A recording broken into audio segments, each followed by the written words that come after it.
Buka Alkitab kita sama-sama, Lukas 2 ayat yang ke-40.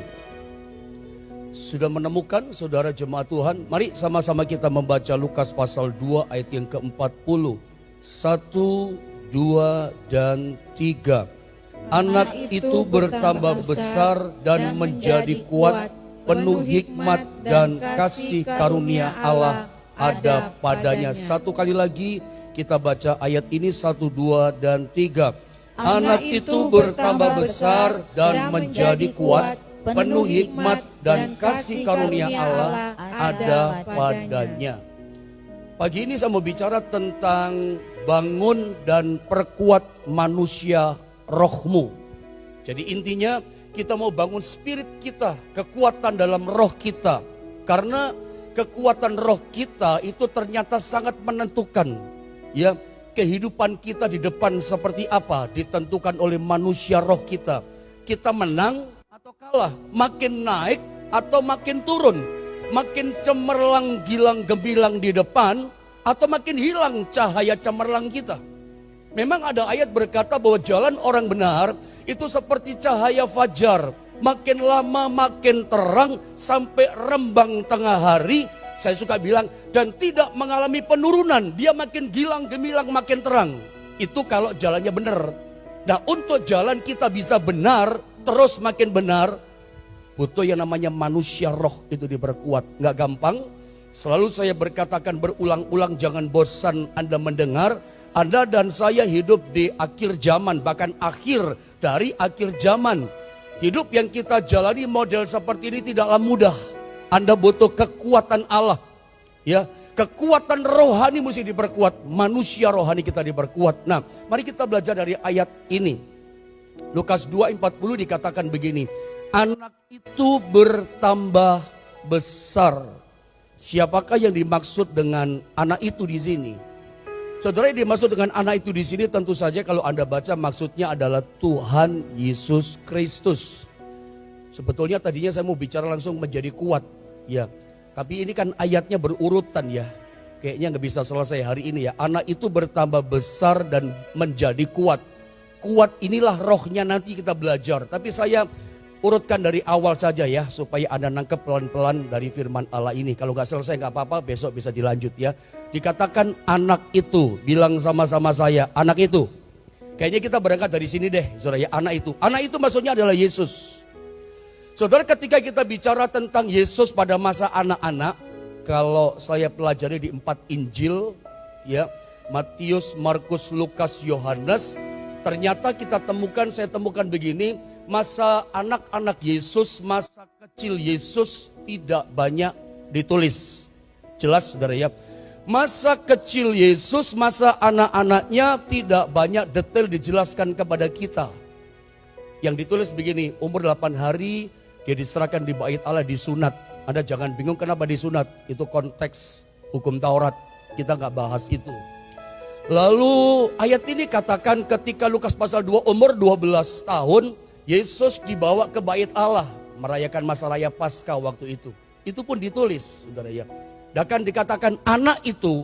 Jadi kalau Anda tanya, Pak, anak itu waktu itu umur berapa Lukas 2:40? Diperkirakan umur 12 tahun. Ya. Kalau Anda ketemu di dalam kisah Alkitab, di manakah Yesus selama umur 0 sebutlah sampai 30 tahun, apa yang dilakukannya, apa yang dibuatnya, apa yang dikerjakannya, tidak banyak ditulis, bahkan memang tidak ditulis, saudara ya. Kita sama-sama tahu, saya pikir jelas ini pengetahuan dasar, pengetahuan umum, tapi kayaknya memang kita orang Kristen harus mengerti itu, saudara ya. Yesus memulai pelayanan umur berapa menurut saudara? 30 tahun. Nah, selama 0 begini sebutlah sampai 30 tahun, apa yang dibuat Yesus, apa yang dilakukannya, kita nggak banyak tahu, kita nggak mengerti, memang tidak ditulis. 8 hari ya disunat, ditulis. Umur 12 tahun masa kanak-kanak dia dibawa di bait Allah, ditulis saudara ya. Bahkan menarik ketika kalau Anda baca 41 Lukas 2 ayat pasal yang sama, 41 ayatnya turun ke bawah, ketika Yesus anak itu umur 12 tahun dibawa ke bait Allah. Menarik loh, ada satu peristiwa.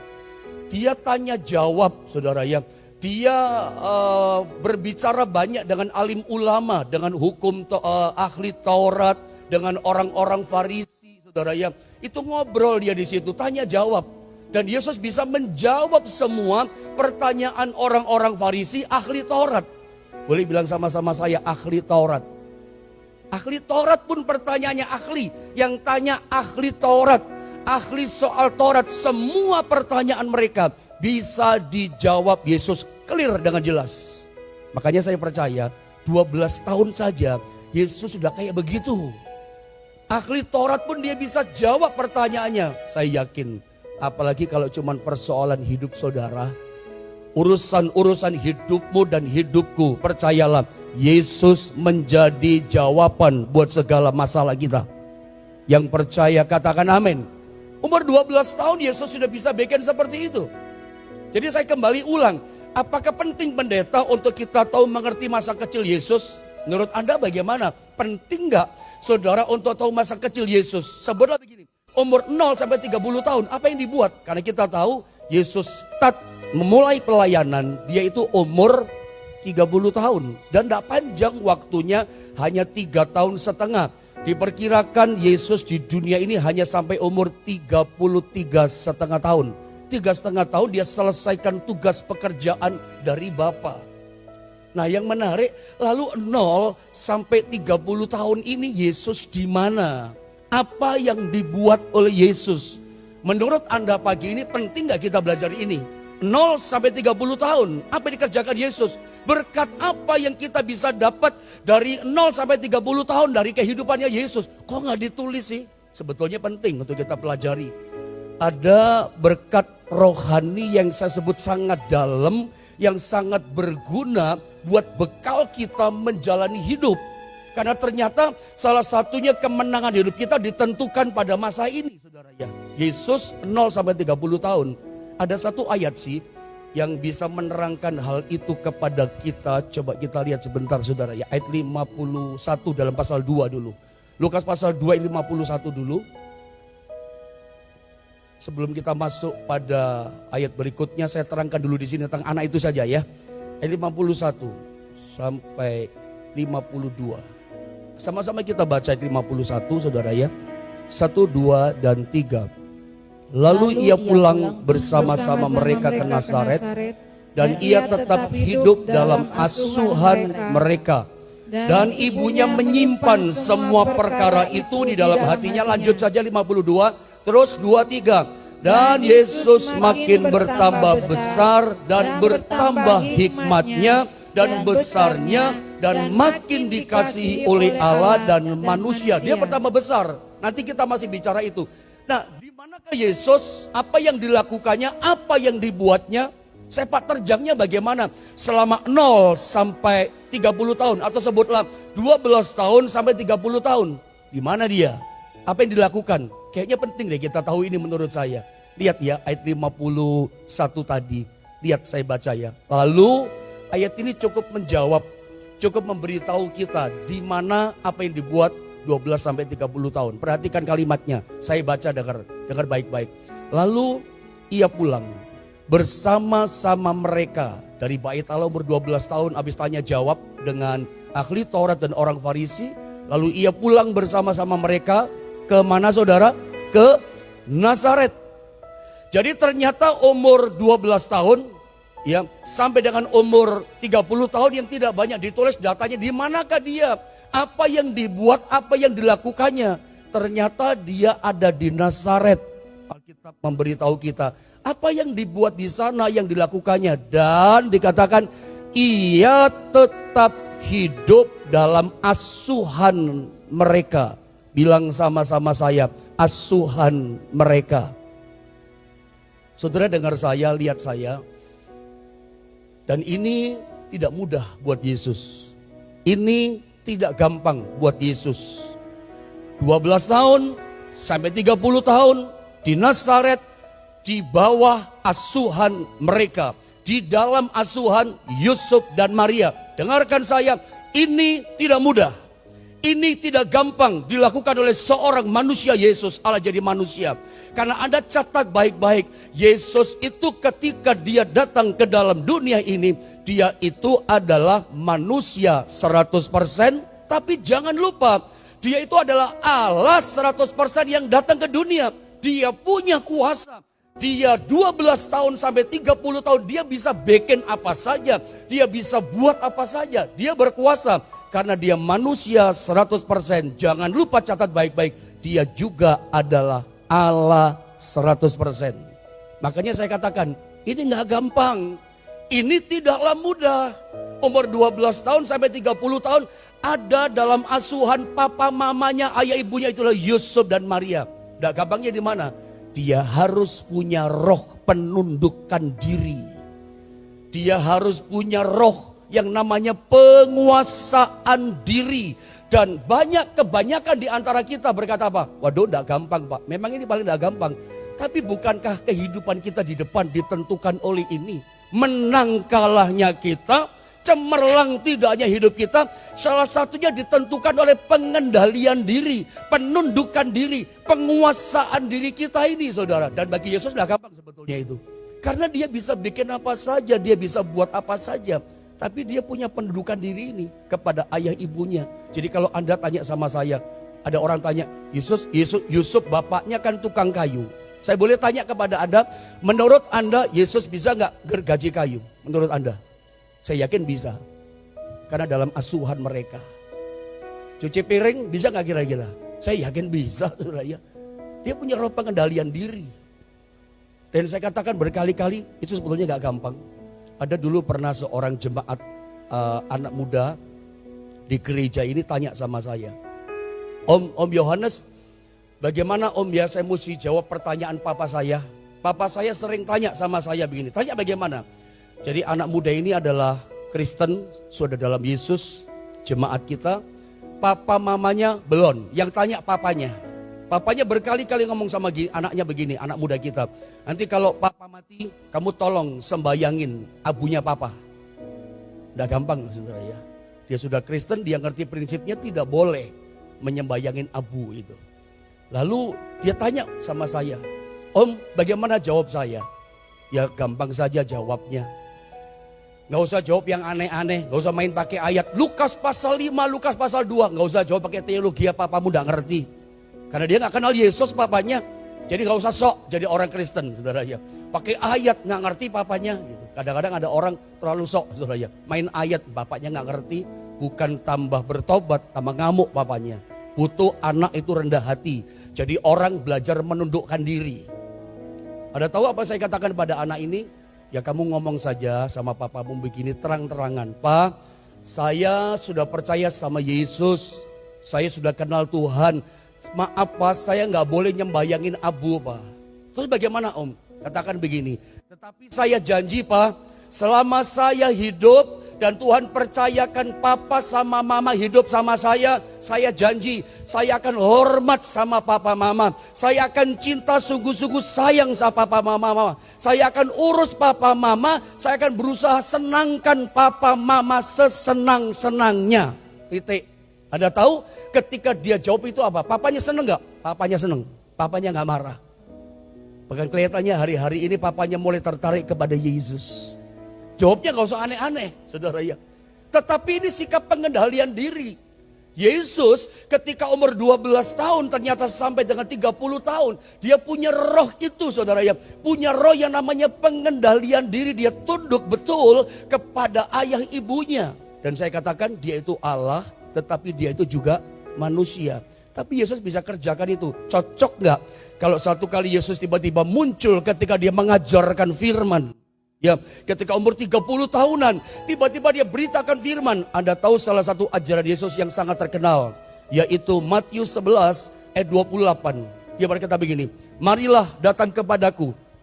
Hai kamu yang letih lesu dan berbeban berat. Datang ke sini. Aku kasih kelegaan kepadamu, aku kasih sentosa kepadamu. Dan aku ini lemah, lembut dan rendah hati. Belajarlah kepadaku, karena aku lemah lembut dan rendah hati. Cocok gak menurut saudara kalau Yesus mengajar berkata, aku ini lemah lembut dan rendah hati. Ayo sini belajar kepadaku. Menurut Anda sesuai? Ya, karena Yesus menghidupi itu. Ya, di dalam asuhan orang tuanya sebagai manusia dan Allah 100%, dia itu tunduk kepada perkataan kedua orang tuanya. Makanya kalau saya boleh berkata sorry, maaf. Kalau kita mau sayang sama orang tua kita, ya, kalau kita mau memberikan hormat sebaik-baiknya, perhatian kepada papa, mama kita, ayah, ibu kita, biarlah selagi mereka masih hidup. Kalau sudah mati buat apa? Nanti neos mati tak doain. Ya bojai percuma toh saudara ya. Kalau orang tua sudah tinggal nama, papa kita tinggal nama, ayah kita, ibu kita tinggal nama, percuma. Karena saya suka bilang dalam ibadah-ibadah Imlek, ya, doa buat orang yang sudah mati, doamu tidak mengubah apapun di alam sana. Memangnya doamu, maaf kata-kata kita bukan dukun.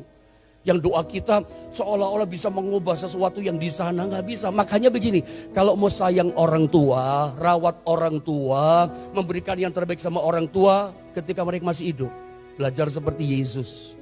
Yesus punya roh penundukan diri yang luar biasa seperti itu. Dalam asuhan orang tuanya. Ya, jadi ayat Lukas 2:51 cukup memberitahu kepada kita. Anak itu, ya, di manakah ketika dia usia anak-anak apa yang dibuat, apa yang dilakukannya. Ternyata masa 0 sampai 30 tahun itu persiapan diri yang luar biasa. Ya, dewasa betul. Makanya nanti saudara, mungkin saya cepat lanjut saja dengan waktu ya. Paling tidak Anda ngerti ya dari kalimat urut-urutannya ya. Kita kembali pada 40, anak itu. Jadi selama umur-umur itu di manakah dia? Di Nazaret. Ngapain? Apa yang dibuat? Dalam asuhan ayah ibunya, itulah Yusuf dan Maria. Dan dalam asuhan itu Yesus tunduk penuh. Dia mengasihi, dia tunduk kepada apa yang diajarkan oleh Yusuf dan Maria. Saya lanjut boleh ya? Dikatakan Lukas 2 atau sama-sama kita baca kembali ini ayat 40 saudara ya. 1, 2, dan 3. Anak itu bertambah besar dan menjadi kuat, penuh hikmat dan kasih karunia Allah ada padanya. Anak itu maksudnya adalah Yesus. Alkitab katakan apa yang terjadi pada anak itu itulah Yesus. Dikatakan bertambah besar. Sama-sama katakan sama saya bertambah besar. Apanya bertambah besar? Ayat ini bilang besar di sini ternyata badannya, tubuhnya, fisiknya bertambah besar. Namanya anak yang sehat, tubuhnya pasti normal. Kita kasih makan, makin lama makin bertambah besar. Tetapi Anda catat baik-baik saudara ya, bahwa manusia hidup itu bukan badan saja yang harus tambah besar. Orang hidup yang normal, yang dipentingkan bukan cuma fisiknya saja. Bukan cuma tubuhnya tambah besar. Berikutnya dikatakan apa? Dan menjadi kuat. Nah ini saudara ya, ini yang kuat apanya? Bukan badannya loh. Anak itu bertambah besar, badannya tambah besar, tubuhnya tambah besar, fisik jasmaninya tambah besar. Tetapi kalimat berikutnya berkata dan menjadi kuat. Kata kuat menjadi kuat di sini. Ini tidak ngomong badan lagi. Ini kalimat ini tidak ngomong tubuhnya lagi yang kuat, bukan. Kalau dalam ya memang kalau dalam bahasa Indonesia menjadi kuat, kesannya badannya tambah kuat. Tetapi no.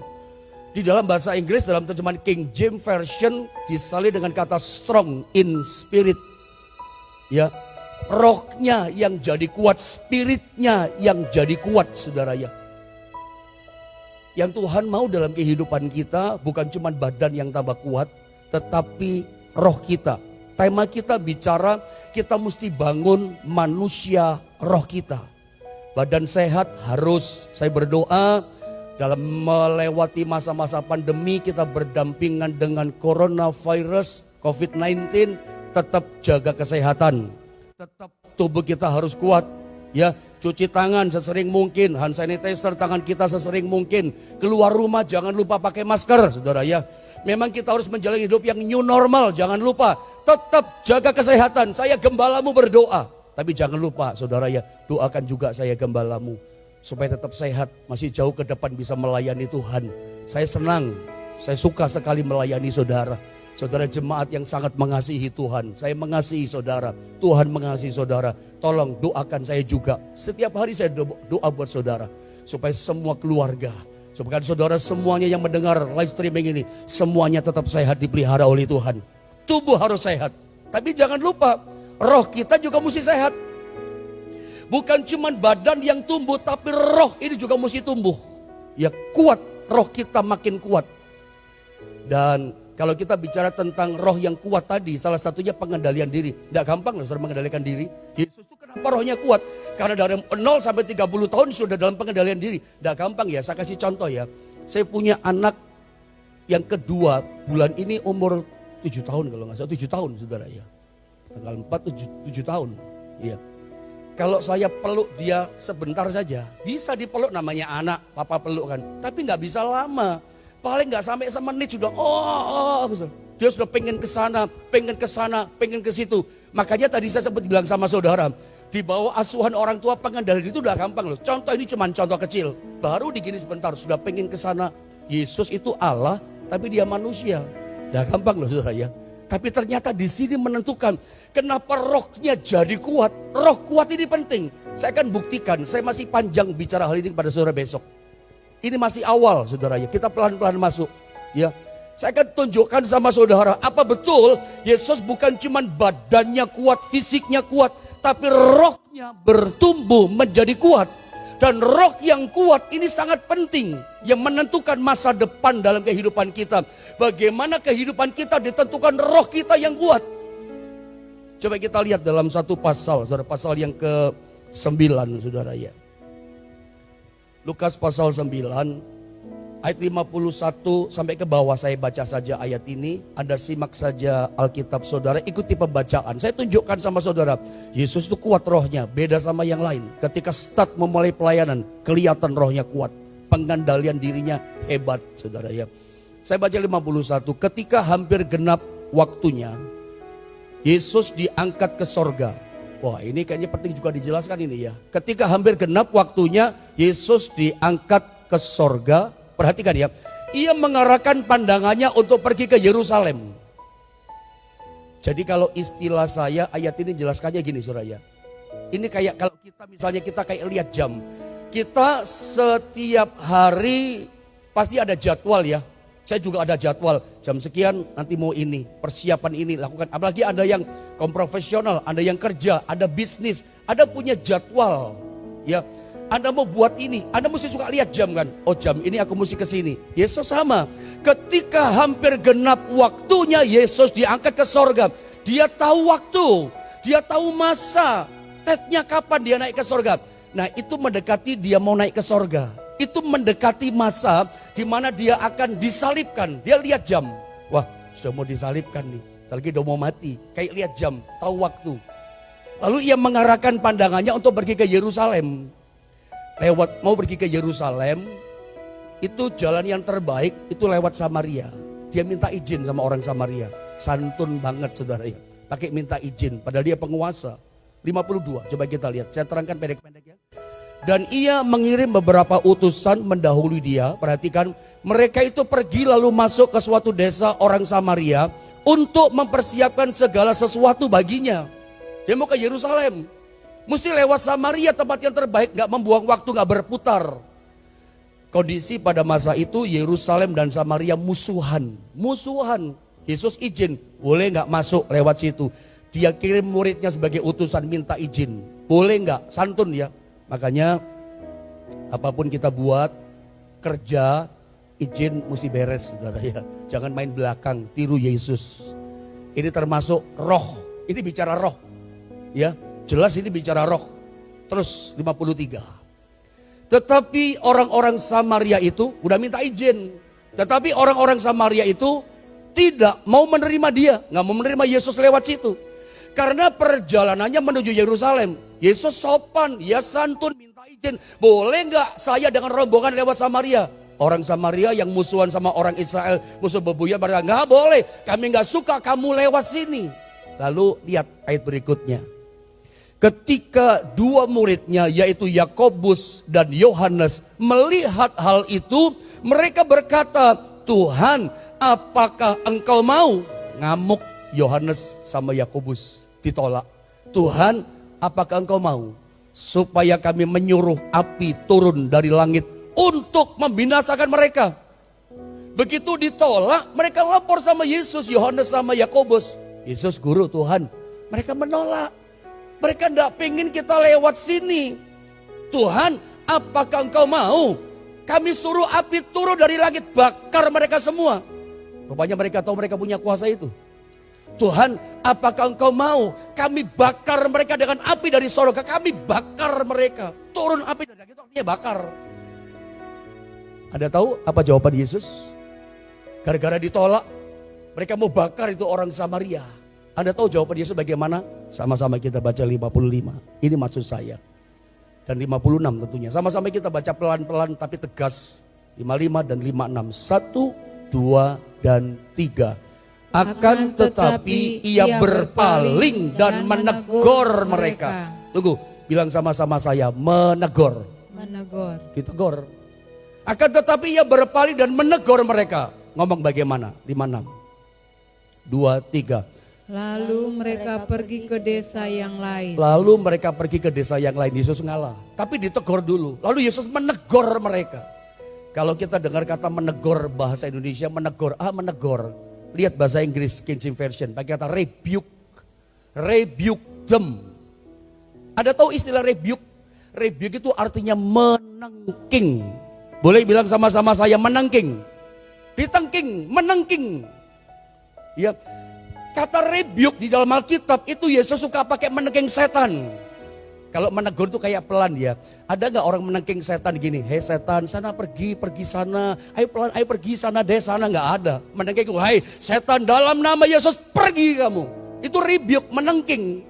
Yesus mengusir setan pakai kata rebuke. Ini rebuke dia berlakukan bagi murid-muridnya. Apa engkau mau kami bakar mereka orang Samaria? Yesus menoleh melihat mereka dan merebuke mereka. Menengking mereka. Apa? Bakar. Kamu bilang apa? Kamu mau bakar mereka. Yesus gak mau. Katakan, sudah kita pergi saja lewat lain. Tapi ditegur. Anda lihat ya. Murid-murid saja gak terima. Murid-murid bisa marah luar biasa. Yesus enggak. Anda lihat ini rohnya kuat. Roh pengendalian dirinya kuat. Ada banyak orang hancur hidupnya gara-gara masalah ini. Kalau Anda ketemu sama orang ngomong sedikit nyakitin, ngomong sedikit pedes, ngomong sedikit orang terluka hatinya, itu masalah rohnya gak kuat. Jujur loh saya ngomong saudara ya. Maaf kalau saya ngomong lebih dalam lagi, kita ketemu ngomong sama orang sedikit tersinggung, gak bisa mengendalikan diri, itu rohnya gak kuat. Anda lihat Yesus, sebetulnya dia bisa marah, bakar saja habis. Enggak, kita masih bicara lebih dalam besok. Tapi dengar baik, roh yang kuat ini menentukan ke depan kehidupan kita. Masa sukar, masa sulit ini Tuhan mau, Tuhan sangat senang kalau Anda dan saya membangun manusia roh kita. Anda akan jadi orang yang kuat, tidak dihancurkan oleh keadaan kalau rohmu kuat. Ada banyak orang hadapi masalah juga dia tinggalkan Tuhan. Itu juga masalah roh, terlalu dalam kita bicara itu. Besok kita lanjutkan saudara ya. Tapi paling tidak hari ini mari punya roh pengendalian diri itu. Roh penguasaan diri. Roh itu yang membuat kita kuat di dalam Tuhan. Kita belajar karena waktu jalan terus, saya mau berdoa buat saudara. Biarlah pagi hari ini jalani hidup kita. Tuhan mau bukan cuma badan bertumbuh. Saya ingatkan masa sukar, masa sulit ini. Rohani kita juga bertumbuh. Siapa kita di depan ditentukan rohani kita. Bagaimana cara kita ngomong sama orang, itu menunjukkan rohani kita. Tingkatan rohani kita, kedewasaan rohani kita kelihatan dari tindakan kita, dari perbuatan kita. Anda lihat Yesus, rohnya kuat, rohaninya beda sama yang lain. Memang dia guru, dia Tuhan. Kita belajar paling tidak pagi ini saudara ya. Jadi dari omongan kita, sikap kita, tindakan kita yang kita buat sama orang, yang menjadi berkat bagi orang lain, itu menunjukkan roh kita. Saya berdoa masa sukar, masa sulit yang tidak gampang ini. Bangun manusia rohani kita. Makanya perlu doa pagi. Saya perlu datang dalam hadirat Tuhan. Belajar firman terus. Supaya rohani kita makin bertumbuh dalam Tuhan. Tuhan berkati setiap kita. Mari kita tundukkan kepala kita. Sama-sama kita berdoa. Nyanyi dulu satu pujian saudara ya.